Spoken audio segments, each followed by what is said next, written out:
السلام علیکم ورحمۃ اللہ وبرکاتہ۔ بسم اللہ الرحمن الرحیم۔ نحمدہ ونصلی علی رسولہ الکریم۔ میرے پیارے بھائیوں، دوستوں اور میرے بزرگوں، مسلمانوں کو یہ حکم ہے کہ ہر کام شروع کرنے سے پہلے بسم اللہ پڑھیں۔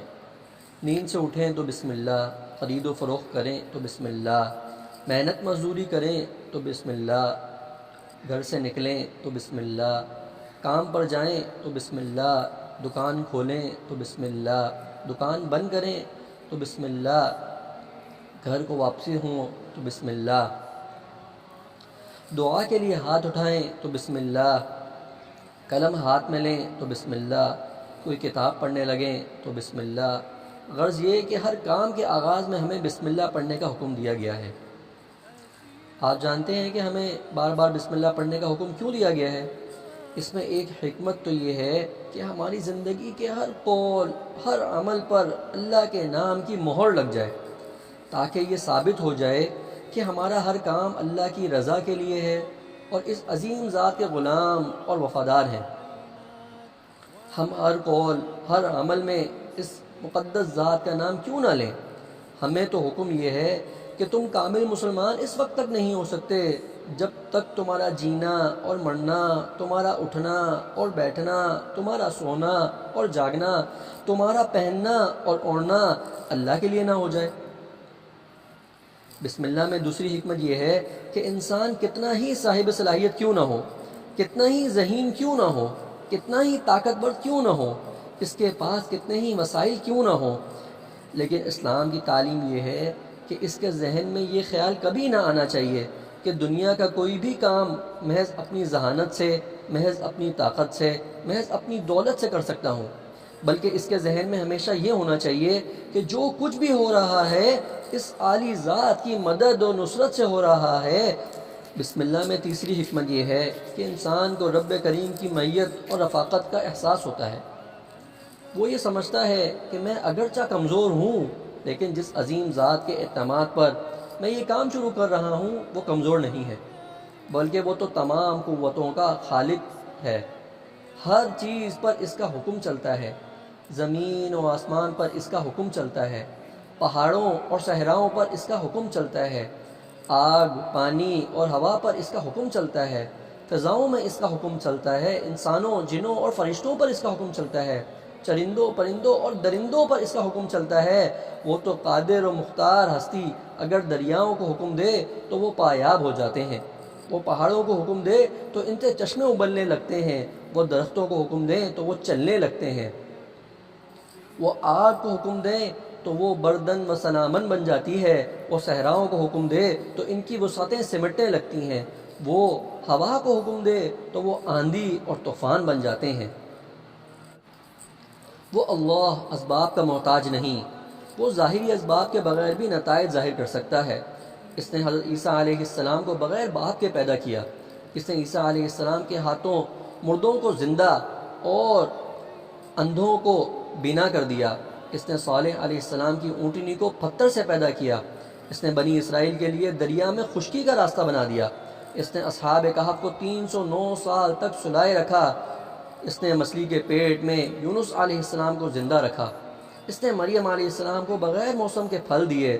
اس نے عزیر علیہ السلام کی سواری کو 100 سال کے بعد زندہ کر دیا۔ اس نے یوسف علیہ السلام کی قمیص سے یعقوب علیہ السلام کی بینائی کو بحال کر دیا۔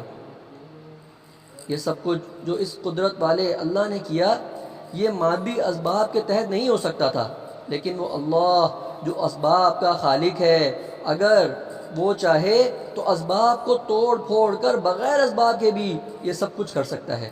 تو جب انسان یہ سوچتا ہے کہ میں تو کمزور ہوں، مگر ایسی طاقتور ہستی کا ساتھ ہے میرے ساتھ، تو اس ذات باری کی نصرت مجھے حاصل ہے، اس کے بڑے نام کی برکتیں میرے ساتھ ہیں، تو اس کے لیے مشکلات آسان ہو جاتی ہیں، دشوار مرحلے طے ہو جاتے ہیں اور دور دکھائی دینے والی منزل قریب تر ہو جاتی ہے۔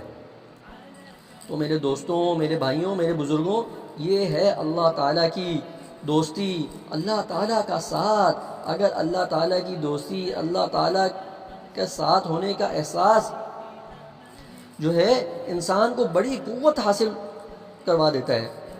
جب اس کو یہ پتہ ہو کہ اللہ تعالیٰ ہر وقت میرے ساتھ ہیں تو اس کے اندر ایک بڑی قوت پیدا ہو جاتی ہے. اس احساس کے پیدا ہو جانے کے بعد وہ اپنے آپ کو اکیلا محسوس نہیں کرتا. اس احساس کے پیدا ہو جانے کے بعد وہ اپنے کو کمزور نہیں سمجھتا اور بڑی سے بڑی طاقت سے ٹکرانے کے لیے تیار ہو جاتا ہے. تاریخ ہمیں جن اصحاب عظیمت کی داستانیں سناتی ہے ان کے پاس مادی اسباب کچھ بھی نہ تھے. گاڑی، بنگلہ، دولت اور دنیا جہاں کی چیزیں، اس طرح کی کوئی چیز ان کے پاس نہیں تھی.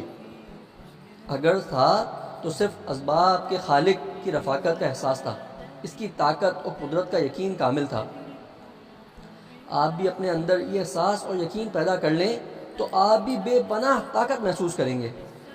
تو میرے ساتھیوں، میرے بزرگوں، بسم اللہ پڑھنے میں چوتھی حکمت یہ ہے کہ انسان کی نظر ہر وقت اللہ تعالیٰ کی صفت رحمت پر رہتی ہے. وہ کسی وقت بھی اس کی رحمت سے مایوس نہیں ہوتا.